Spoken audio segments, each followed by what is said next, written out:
Last Sunday मैंने आपके साथ प्रचार किया था leaders responsibility to the church, कि कलीसिया के अगुओं की क्या जिम्मेदारी है। और उससे पहले भी हमने पहले तीमुथियुस को क्रम से पूरे अध्याय को हमने देखा था 6 अध्याय में किस प्रकार से पौलुस कलीसिया को लिख रहा है कि अगुओं का उत्तरदायित्व क्या है और कलीसिया किस तरह से आगे बढ़नी चाहिए। और उसी क्रम में आज, जैसे मैंने कहा था, आज हम देखना चाहते हैं कि जो हम विश्वासी कलीसिया है, कैसे हम साथ मिलकर बढ़ सकते हैं और कैसे हम अपनी जिम्मेदारी को अगुओं के प्रति पूरा कर सकते हैं। ये एक संबंध है, ये एक रिलेशनशिप है, बोथ वे, दोनों तरफ से। ना केवल उनकी जिम्मेदारी है लेकिन हमारी भी जिम्मेदारी है।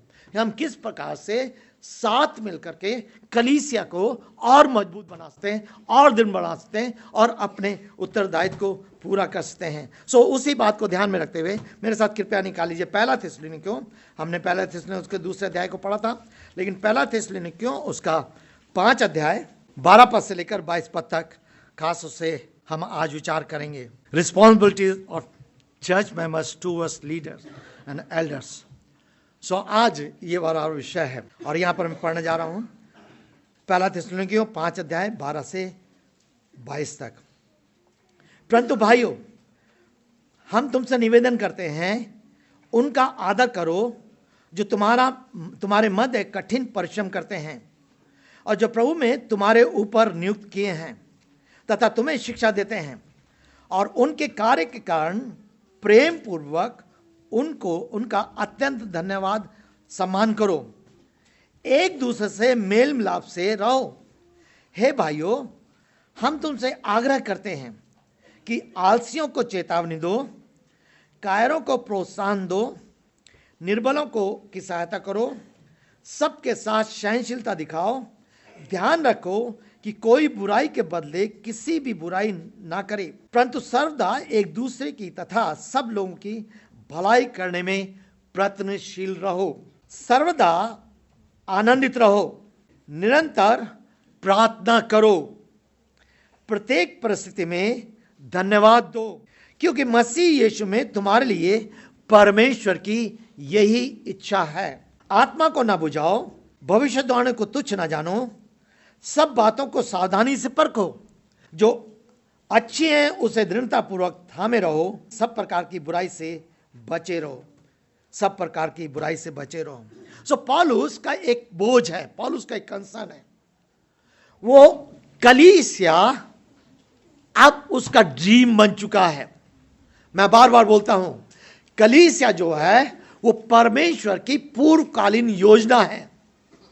इससे पहले संसार की सृष्टि होती, परमेश्वर सब कुछ जानता था। परमेश्वर जानता था कि मैं सृष्टि करूंगा और सृष्टि का क्या होगा। वो जानता था कैसे पाप आएगा, कैसे मैं उसका निवारण करूंगा, किस प्रकार से मैं अपनी कलीसिया को बुलाऊंगा और पुनः मैं उस कलीसिया को महिमित करूंगा और पुनः जो बिगड़ गया है उसको महिमा में अपने पूरे स्थान पे बना के ज्यों का त्यों कर दूंगा। ये परमेश्वर जानता था। और कलीसिया न केवल उसकी पूर्वकालीन योजना है, लेकिन कलीसिया उसका स्वप्न है, उसका ड्रीम है, कलीसिया उसका दर्शन है। और इसीलिए जब हम सुसमाचार में आते हैं कि कलीसिया अभी स्थापित नहीं हुई है, लेकिन प्रभु यीशु मसीह कलीसिया के बारे में बहुत स्पष्ट बात करते हैं। मैं बार बार रिपीट करता हूं, मत्ती 16 अध्याय में कलीसिया का आधार कन्फेशन, विश्वास है। यीशु मसीह परमेश्वर का जीवित पुत्र है, वो मसीह है जो पतरस ने अंगीकार किया। 17 अध्याय में यीशु मसीह कलीसिया की नींव है, ना व्यवस्था ना भविष्यद्वक्ता। एक और भविष्यद्वक्ता है, एक और मूसा है, एक और एलिया है। मूसा व्यवस्था का प्रतीक है, एलिया भविष्यद्वक्ता का प्रतीक है, बीच में प्रभु यीशु मसीह है। कलीसिया यीशु मसीह ने स्थापित की और उसकी महिमा है। और तब उसके बाद हम 18 अध्याय मत्ती 18 अध्याय में देते हैं कलीसिया का अनुशासन, और तब वहां प्रभु यीशु मसीह एक अनुशासन की बात करते हैं कलीसिया के प्रति। 3 अध्याय मत्ती में बहुत इंपॉर्टेंट अध्याय जो प्रभु यीशु मसीह ने अपने सुसमाचार में किया, और वही दर्शन परमेश्वर ने पौलुस के अंदर डाल दिया था। मसीह ने प्रभु यीशु मसीह ने जब उसको दर्शन दिया, उसको बुलाहट दी, वही चीज उसके अंदर कूट कूट के भर गया था। और ये टीम है और ये सच है। मैं प्रभु का धन्यवाद देना चाहता हूं कि कलीसिया हमारे दर्शन में, हमारा दर्शन कलीसिया है और परमेश्वर इस कलीसिया को मजबूती से देखना चाहता है। कलीसिया केवल मेंबरशिप लेना कलीसिया नहीं है, चर्च में आ जाना कलीसिया नहीं है, लेकिन परमेश्वर के मसीह के रूप में और मसीह के वचन में बढ़ना, यह कलीसिया का काम, मुख्य कार्य है। सो जरूर परमेश्वर ने कलीसिया में सेवकों को रखा है। सेवक भी आपके समान है, उनका भी न्याय होगा, वो भी आपके समान निर्बल हैं। लेकिन जिस प्रकार से परिवार में माता पिता और बच्चे होते हैं, माता पिता बच्चों को संभालते हैं, बच्चों की जिम्मेदारी माता पिता के बराबर होती है और वो बढ़ते जाते हैं और अलग परिवार बनता चला आता है, ठीक इसी प्रकार से। ना केवल सेवकों की जिम्मेदारी, लेकिन हमें भी अपनी जिम्मेदारी को देखना है और इसलिए पौलुस बार बार उन बातों को सिखाता है, अपनी सेवा के द्वारा उदाहरण देता है। थिस्सलुनीकी पत्री एक ऐसी पत्री है जहां पौलुस की सेवा के बारे में बहुत कुछ है, जिस प्रकार से जो हमने दूसरा अध्याय को पढ़ा, किस प्रकार से उसने सेवा की और उसके बारे में वर्णन है। लेकिन अभी तो यहां पर जब हम देखते हैं तो इन पदों को हम 3 मुख्य भागों में बांट सकते हैं।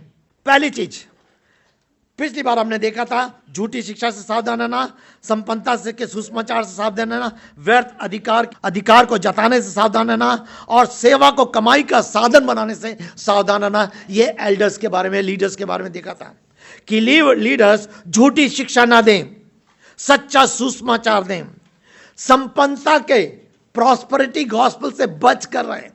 ये बहुत लोगों को मस्तिष्क को खराब कर रहा है। साधन हो, विश्वास कर लो, चंगाई मिल जाएगी, तुम्हें सब कुछ मिल जाएगा, कोई बीमारी नहीं होगी, कुछ नहीं होगा, ये कर लोगे, वो कर लोगे, 100 रुपए दोगे तो 1000 रुपए मिलेगा। ये गलत है। इन शिक्षाओं से हमें सावधान रहना है, परमेश्वर का वचन को गंभीरता से समझना है। व्यर्थ के अधिकार को जताने से, अगुवे किसी प्रकार से कलीसिया के सदस्य पर जबरदस्ती अधिकार न जताएं, तुम्हें मेरी बात माननी है मैं। और कई बार लोग अगुओं को देवता बना लेते हैं, यह भी सावधान रहना है। कई बार लोगों को अगुओं के वही जो कहेंगे हम वही करेंगे, क्योंकि वही सच्ची बात बताएंगे। हमें सावधान रहना है, सचेत होना है। सेवा को अगुओं को कमाई का साधन नहीं बनाना। कई सारी कलीसिया है, क्या कर रहे हैं, सेवा कर रहे हैं, क्या कर रहे हैं, चल कलीसिया, वो दान आ रहा है, ना कोई उसका हिसाब है, ना कुछ है, अपने जेब में रख रहे हैं। ये गलत है। इसलिए मैंने कहा कि इस कलीसिया में जब से, जिस दिन से शुरू हुई है, एक ही चीज का पूरा ना कल यहाँ बाराबंकी 40 साल 42 साल पहले कलीसिया शुरू हुई, वहां पर जाएंगे, वहां पर भी जितनी इज़राइल की कलीसिया हैं सबका एक ही सिस्टम है और पूरे पहले दिन से इन सारी बातों को हम सिखाते चले आए हैं इस पिछले 40-42 साल से, और परमेश्वर का धन्यवाद हो वो कर रहा है। और जब आज हम देखना चाहते हैं तो कलीसिया के लोगों की जिम्मेदारी क्या है, 3 बातें। कलीसिया के अगुओं के साथ संबंध, पहली बात 5 अध्याय 12 से 13 पद तक। दूसरी बात, कलीसिया में एक दूसरे के साथ संबंध, 5 अध्याय 14 से 17 तक। तीसरी बात, कलीसिया में पवित्र आत्मा के साथ संबंध, 18 से लेकर 22 तक। ये 3 बातों को हम देखना चाहेंगे। पहले कलीसिया में अगुओं के साथ संबंध, जो 12 और 13 पद है, किस प्रकार से व्यवहार करना है। जब हम आगे पढ़ते हैं, यहां लिखा 12-13 पद में, परंतु भाइयों हम तुमसे निवेदन करते हैं कि उनका आदर करो जो तुम्हारे मध्य कठिन परिश्रम करते हैं, जो प्रभु में तुम्हारे ऊपर नियुक्त हैं तथा तुम्हें शिक्षा देते हैं, और उनके कार्य कारण प्रेम पूर्वक उनका अत्यंत सम्मान करो, एक दूसरे साथ मेल मिलाप से रहो। प्रेम पूर्वक एक दूसरे से। तो 3 बातें हैं, अधीनता का स्वीकार करना है, सम्मान करना है, उनकी शिक्षा को ग्रहण करना है। इन पदों में उनका सम्मान करना है, उनके अधीनता में रहना है और उनकी शिक्षा को ग्रहण करना है। जरूर सही बात को जानते हुए, ये मतलब नहीं जो भी शिक्षा दी जा रही है हम स्वीकार करें, समझना है शिक्षा। ये पुलपिट एक ऐसा स्थान है जो बहुत ही पवित्र स्थान है, और जो यहाँ खड़ा होकर वचन की सेवा करता है, परमेश्वर का वचन याकूब में कहता है कि उसका न्याय और भी अधिक गंभीरता से किया जाएगा। सो हमें खतरा है, हम इस पुलपिट को मिसयूज नहीं करते, वचन को तोड़ मड़ोड़ कर नहीं करते, और जितना ऐसा करते हैं वो परमेश्वर की ओर से दंड पाएंगे, और इसलिए मेहरबान से हमें सावधान रहना है। सो पहली बात, क्या मतलब है आदर करने का? कौन, किन के लिए? जो तुम्हारे मध्य में कठिन परिश्रम करते हैं, जिनको तुम्हारी आत्माओं की चिंता है, जिनको तुम्हारे आत्मिक जीवन में बढ़ने की चिंता है, जिनको तुम्हारी परिस्थितियों में खड़े होने की चिंता है, कोई भी परिस्थिति हो, कोई बात हो, और उसमें खड़े होने के लिए, प्रार्थना करने के लिए, शिक्षा देने के लिए, विजिट करने के लिए, हर चीज में साथ देने के लिए। अब आप चोरी करेंगे तो उसमें साथ करने की बात नहीं है। समझना है जो चीजें आपके जीवन की आत्मिक बढ़ाई के लिए, आपने पड़ोसी से लड़ाई कर ली और तब फोन कर रहे हैं, भैया भैया मुझे आइए, मेरे पड़ोसी मुझे मार रहा है और आप मुझे बचा लीजिए। ये नहीं है, सावधान रहना, बहुत सावधान रहना है हमें किसी से। लेकिन जो तुम्हारे बीच में तुम्हारी चिंता करते, कठिन प्रश्न, सच शिक्षा देते हैं, और जब विजिटिंग में भी आते हैं तो उनका विजिटिंग का उद्देश्य क्या है? मैं अपने भाइयों को बार बार इस बात को बोलता हूं, हमारे किसी भी विजिटिंग को जाने का क्या उद्देश्य है?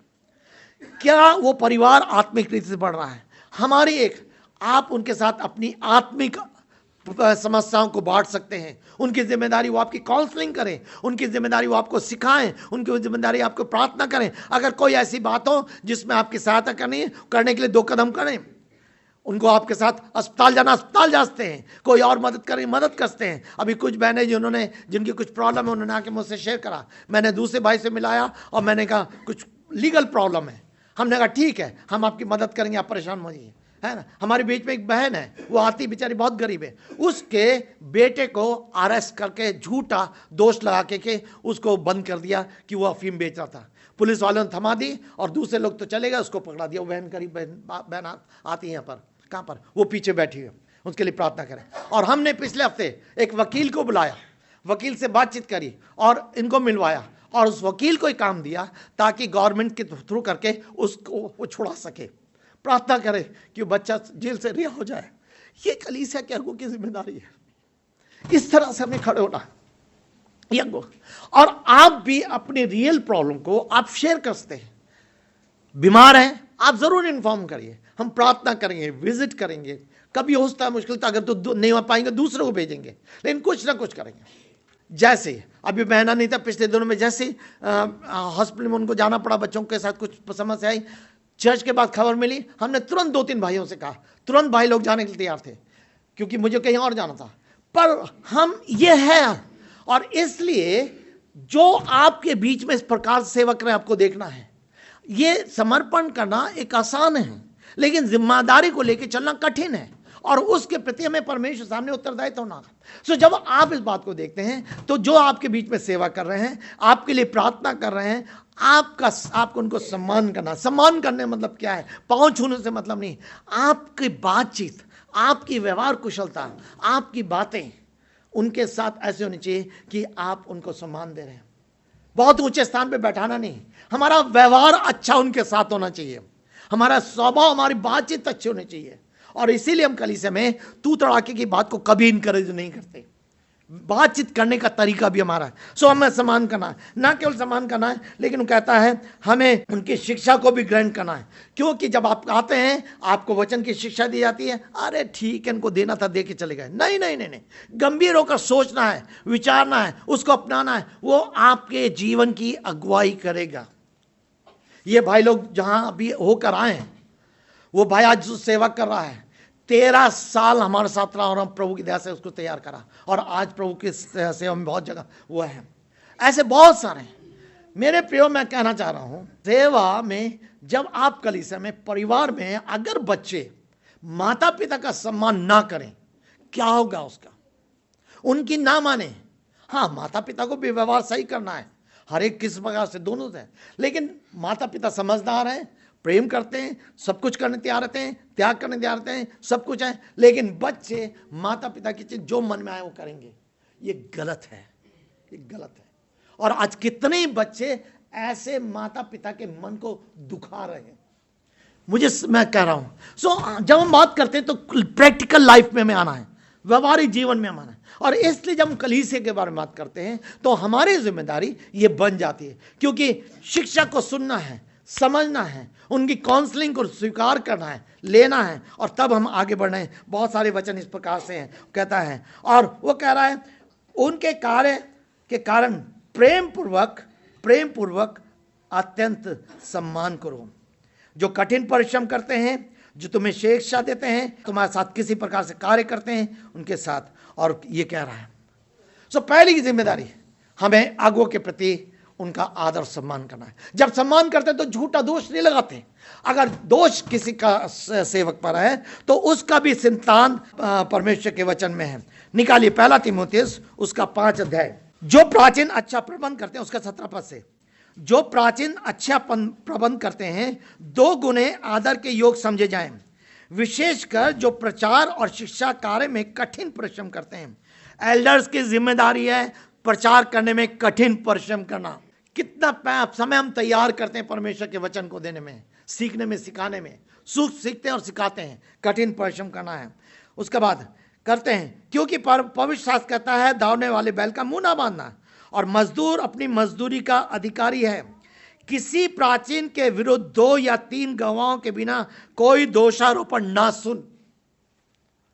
कोई भी प्राचीन, कोई भी एल्डर, कोई भी सेवक, उसके जब तक 2 या 3 गवाह ना हो आप उनकी ना सुनिए। दोष लगाने से सावधान रहिए। हाँ, अगर कोई गड़बड़ लगता है आप बातचीत करिए, अगुओं के साथ शेयर करिए, प्रार्थना कीजिए, और उसको ऐसे नहीं कि लड़ाई झगड़ा अशांति मन मिटाओ, ये नहीं। तरीके हैं, बाइबल में सिद्धांत बताए गए। समय कम है, आगे मैं जाने के लिए मुश्किल है। जो लोग पाप करते रहते हैं उन सबको सामने डांट, जो जिससे अन्य लोग भी पाप करने से दूर रहें। सबके सामने डांट, ये अगुओं का। अब ये भी मतलब नहीं कि अगुओं सबके सामने डांट लिखा है तो हम जो चाहें वो करें, लेकिन इस सबसे बड़ी बात यह है कि हमें सम्मान करने को सीखना है। दूसरी चीज आगे जल्दी से पढ़ेंगे। तब कहता है कलीसिया में एक दूसरे के साथ संबंध, विश्वासी किस प्रकार से, वो कहता है अब यहां पर एक दूसरे के साथ मेल मिलाप से रहो। हे भाइयों, हम तुमसे आग्रह करते हैं, विनती करते हैं, विनय करते हैं। क्या करते हैं? रिक्वेस्ट कर रहे हैं। क्या रिक्वेस्ट कर रहा है? कि आलसियों को चेतावनी दो। हम बार बार इन दिनों में यही इस विषय को देख रहे हैं। जब मैंने तीमुथियुस को देखा था पिछले दिनों में, पिछले साल में जब शुरू करता, बार बार मेरे प्रियो कलीसिया के परिवारों से मैं विनती करता हूं कि परिश्रम करने वाले बने। पतियों, पिताओं, जवान भाइयों, मैं आपसे अनुरोध करता हूं परिश्रम करने से ढीले ना रहें, ताकि आपका परिवार आर्थिक रीति से मजबूत हो जाए। यह नहीं कि परमेश्वर के भवन को छोड़ें। अरे मैं घर की चिंता कर रहा हूं, मुझे पैसा कमाना है, इसलिए मैं मीटिंग में नहीं आता, मैं ये बाइबल स्टडी में नहीं आता, मैं नहीं करता, मैं दूसरे के यहां विजिट नहीं करता, दूसरे की पैसा जरूरी है, लेकिन ऐसा जरूरी नहीं है कि हम संबंधों को न रखें। जो स्थान प्राथमिकता उसको भूल जाएं। हमें परमेश्वर को प्राथमिक स्थान देते हुए अपने परिवार की चिंता करते हुए परिश्रम करना है। मैं बार बार बोलता हूं, अगर आप अपने परिवार में टाइम से नहीं आते, कभी हो जाता है टाइम से नहीं आते, तो आप परिवार को नेग्लेक्ट कर रहे हैं। पहला समर्पण हमें अपने परमेश्वर के प्रति, दूसरा समर्पण हमारा है परिवार के प्रति, तीसरा समर्पण सेवा के प्रति। पौलुस खुद कहता है तीमुथियुस, जो अपने घर को ना संभाले कलीसिया को क्या संभालेगा। और बार बार पिछले संडे में बोला था कि कलीसिया में आराधना, आज पिछले बार जब बुधवार को हम लोगों ने प्रार्थना की थी कि हमने कहा था पारिवारिक वेदी का बनाया जाना बहुत ज़रूरी है। इसीलिए हम डायरेक्टरी बना के देते हैं ताकि आप कलीसिया के सदस्यों के लिए एक दूसरे के लिए प्रार्थना करें, और ये पारिवारिक वेदी में होता है। हमने शुरू से इस बात को सीखा है, और अपने घर में बचपन से बच्चे हमारे जानते हैं कि हमारा एक समय था, विजिट जाते थे, मिनिस्ट्री करते, सब कुछ करते थे, लेकिन टाइम था। उस टाइम में हम अपने आप, कोई भी था भैया हम इतने जाने, और हम ऐसे प्लानिंग करते थे। प्रभु कभी हो जाता है सेवा में, कभी हो जाता है, वो बात अलग है। लेकिन अगर आदत बन गई है कि हमें घर वालों की चिंता नहीं करनी है, या बच्चों की आदत है कि घर की चिंता नहीं करनी, जहां चाह रहे जा रहे हैं, जो टाइम में आ रहे हैं, गलत है। बच्चों को टाइम से अपने घर में जाना चाहिए, परिवार को जाना चाहिए। ये सीखना है। Management and time, management of money is very important for family and leaders. समय का संचालन करना, धन का संचालन करना, ये बहुत, और यही चीज को हम आने वाले दिन में मॉर्निंग क्लासेस में सीखेंगे। सो मेरी प्रार्थना है कि सचमुच में कि इस वचन को समझिए, हमें कैसे करना है। वो क्या कह रहा है? कह रहा है आलसियों को चेतावनी दो, कायरों को प्रोत्साहित करो। एक बार यहाँ पर एक पासरा प्रभु में चले गए, उन्होंने कलीसिया में एक भाई आता था सैमुअल, उसने अपना नाम समूह कर लिया। वो बहुत दिन से नहीं आ रहा था, वो फैक्ट्री में पहुंच गए। फैक्ट्री में गार्ड से पूछा कि भैया यहाँ पर समूह नाम का कोई है कि नहीं नहीं नहीं सॉरी सैमुअल नाम का कोई है कि सैमुअल का कोई नहीं है, सैमुअल नाम का कोई नहीं। खैर पूछते पाछते पता चला कि उसने अपना नाम यहाँ समूह का रखा है। तो पता चला समूह नाम। अच्छा, समूह निकल गया, अरे शैमुल तुम्हें कोई नहीं जानता, तुमने नाम समूह कर रखा है। अरे पादरी साहब, अगर इनको मालूम चल जाएगा मेरा शैमुल है, ये मुझे फैक्ट्री से निकाल देंगे। ये बहर है, बहर। हमें परमेश्वर की साक्षी से डरना नहीं है। और परिस्थिति आ रही है, असली परख आने वाली है, जो मसीह के पीछे चलने वाले खड़े हो जाएंगे। और प्रभु होता है, प्रभु इन सारी परिस्थितियों को बदल रहा है। ठीक है, हम सरकार से लड़ते हैं, केस करते, सब कुछ करते हैं, लेकिन एक दिन ऐसा आएगा, हमें तैयार रहना है। अगर कल ऐसा द्वार बंद हो जाए, हमें तैयार रहना है, क्योंकि हम किसके हैं? हम उस जीवित परमेश्वर के हैं, जो एक दिन हमें आएगा और हमें ले जाएगा, अपने साथ रखेगा। प्रार्थना ध्यान रखिए। सो यहां पर वो कहता है हमें एक दूसरे को प्रोत्साहित करना, इंकरेज करना, निर्बलों की सहायता करो, जो विश्वास में निर्बल है, शायद बच्चों के समान है, हमें उनकी सहायता करना है, उनको प्रोत्साहित करना, उनके साथ प्रार्थना करनी, उनको शिक्षा देनी है, उनको प्रतिज्ञा देनी है और उनको उठाना है। हमें कलीसिया में बहुत सारे नए हैं, इवन होता 4-5 साल कलीसिया में आ रहे हैं, लेकिन फिर भी उनका विश्वास कई सारी चीज परिस्थिति कर रहे हैं। हमें उनके साथ ऐसा, इसीलिए तो एक दूसरे के साथ प्रार्थना करने में समय व्यतीत करना है। बहनों को कोशिश करनी चाहिए कि हफ्ते में किसी एक बहन के साथ टाइम लेकर प्रार्थना जरूर करें। बच्चियां तो करती हैं, लेकिन बड़ी बहनों के बीच में होना चाहिए, आसपास के साथ। ये जरूर है, हम एक दूसरे को उठा रहे हैं, मेहमान कर रहे हैं, ये करना है, भाइयों करना है, जवानों करना है, ये कलीसिया में। तब कहता है सबके साथ सहनशीलता दिखाओ। बहुत सारी चीजों को हमें सहना पड़ता है, क्षमा करना पड़ता है, इग्नोर करना पड़ता है, हमें करना पड़ता है सहनशीलता। सही है, हम कलीसिया में, परिवार में अगर ये ना हो तो परिवार नहीं चल पाएगा। कलीसिया बड़ा परिवार है, और अगर ये ना हो तो कलीसिया नहीं बढ़ पाएगी। ये चीज है। और जब ये सारी चीज होती है तो कलीसिया एकजुट होकर रहती है और बढ़ती है, और परमेश्वर के सुसमाचार का कार्य फैलता चला आता है, बढ़ता चला आता है। परमेश्वर का धन्यवाद हो, जो पिछले सालों में परमेश्वर इस कलीसिया को बढ़ाते चला गया।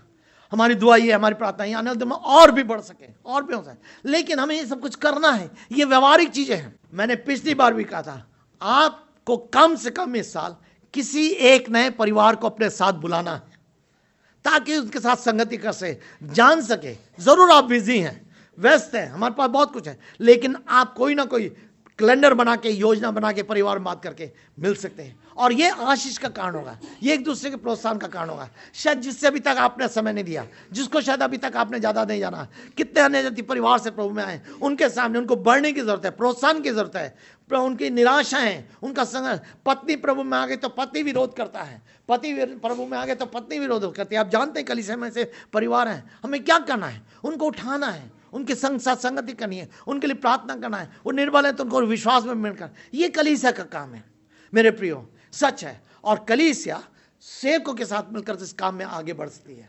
कलीसिया सेवकों के साथ मिलकर आगे बढ़ती है। तब उसके बाद एक दूसरे साथ, तब वो तीसरे वो कहता है ध्यान रखो कोई बुराई के बदले बुराई ना करे, परंतु सदा एक दूसरे साथ लोगों की भलाई करने में प्रयत्नशील रहो। हमारी प्रयत्नशीलता। तब आगे चल करके हम देखते हैं, वो कह रहा है प्रार्थना में सर्वदा आनंदित रहो, निरंतर प्रार्थना करते रहो। प्रार्थना में विजय प्रदान करती है। निराश व्यक्ति के लिए प्रार्थना कीजिए।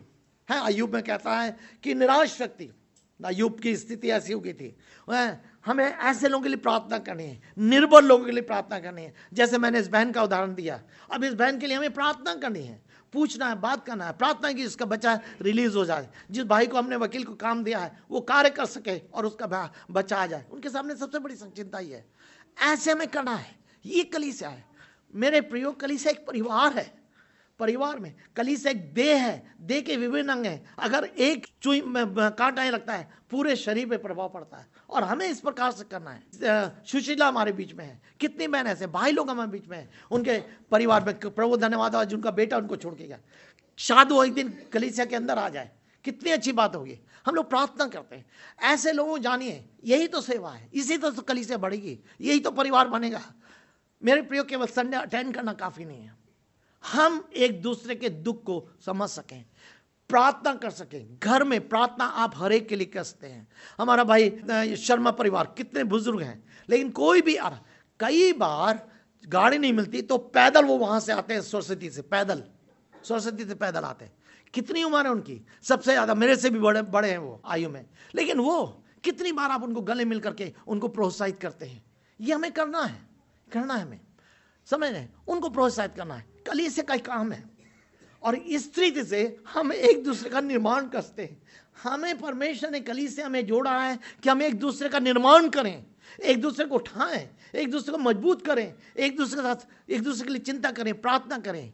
कुछ नहीं कर सकते 2 मिनट बात करके संगति, इसीलिए हम चाय पे संगति करते हैं बाहर निकल करके, ताकि हम एक दूसरे को प्रोत्साहित कर सकें। सो ये वो कह रहा है कि हम ये करते हैं, वो कह रहा है निरंतर प्रार्थना, सर्वदा आनंदित रहो। मतलब ये समस्या आती हैं, कठिनाइयाँ आती हैं, आनंद देने वाला परमेश्वर है। हम मनुष्य हैं, कई बार निराश होते हैं, लेकिन परमेश्वर मुझे और आपको उस प्रोत्साहित करता है कि हम आनंदित रह सकें। प्रभु का अनुग्रह मेरे ऊपर प्राप्त हो, उसकी शांति मेरे और आपके जीवन प्राप्त हो, कि वो हमें आनंदित रख सके। उन कठिनाइयों में, परिस्थितियों में, विभिन्न परिस्थितियों में हम आनंदित हो सकें। प्रभु सहायता करें। तो ये कह रहा है। तब उसके बाद तीसरी बात क्या कहता है, 18 पद से लेकर के तीसरी बात कहता है, कलीसिया में पवित्र आत्मा के साथ संबंध। हमारा संबंध परमेश्वर के पवित्र आत्मा से।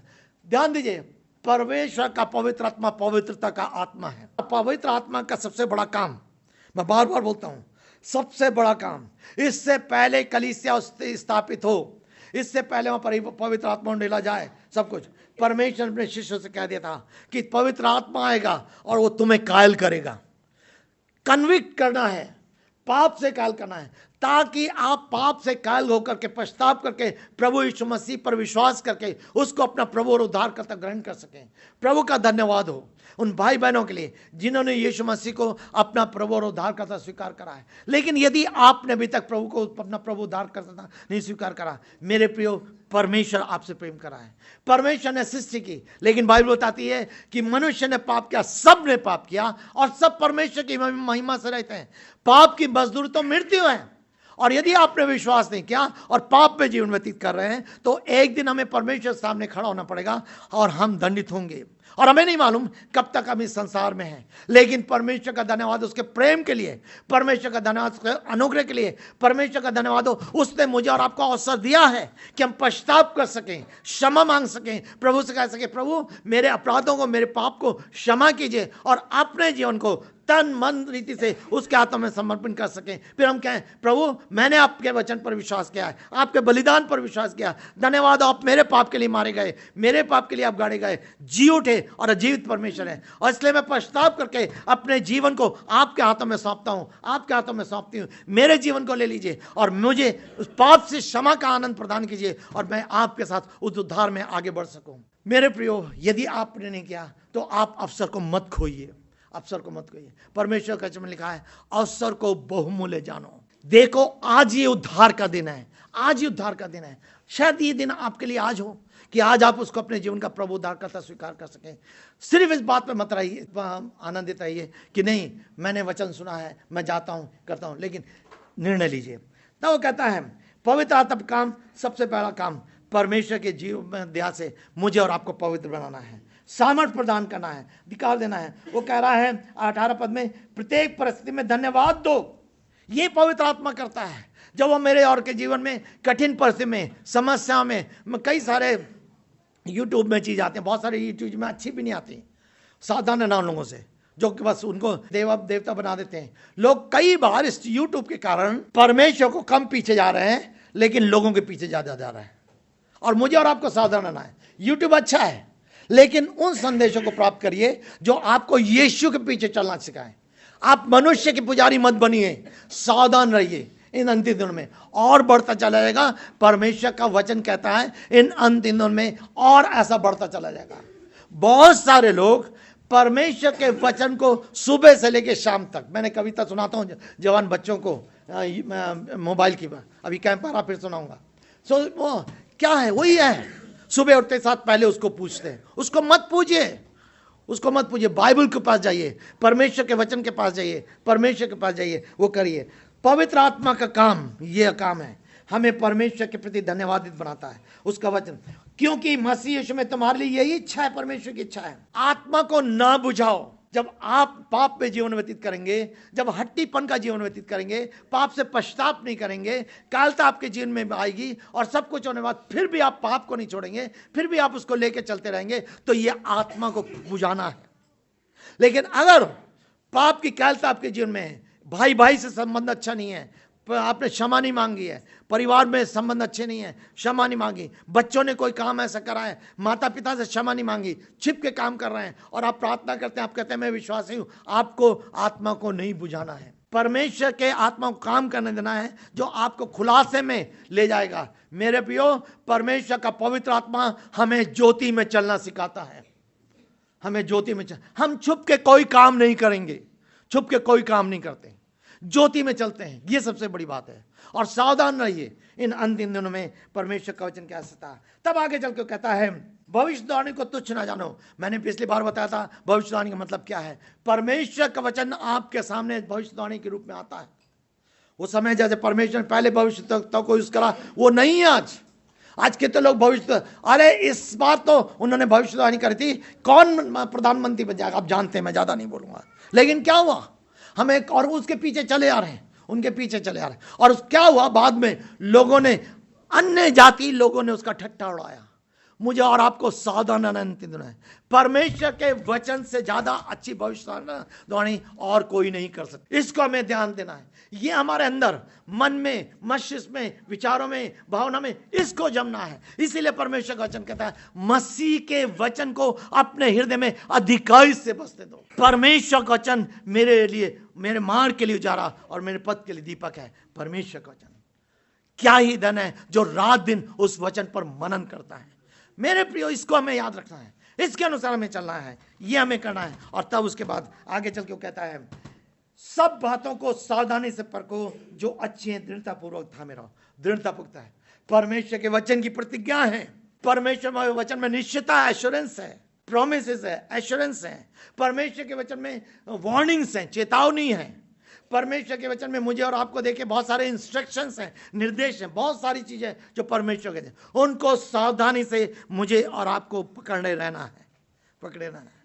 वो हमारे जीवन की दृढ़ता का कारण है। संसार नहीं, संसार की रीति विधि नहीं, संसार के तरीके नहीं, वो। और तब परमेश्वर मेरे और आपको जीवन में आशीष देगा। और इसके साथ वो कहता है सब प्रकार की बुराई से बचे रहो। तो प्रभु सहायता करे कि कलीसिया हमारी, ये सियोन कलीसिया जो आज हमने सीरीज पे हम परमेश्वर के वचन को सीख रहे हैं, हम आज 2020 में अपने व्यक्तिगत जीवन में, अपने पारिवारिक जीवन में, कलीसिया जीवन में और अधिक दृढ़ हो सकें और अधिक मजबूत हो सकें। ये मेरे और आपकी इच्छा होनी चाहिए।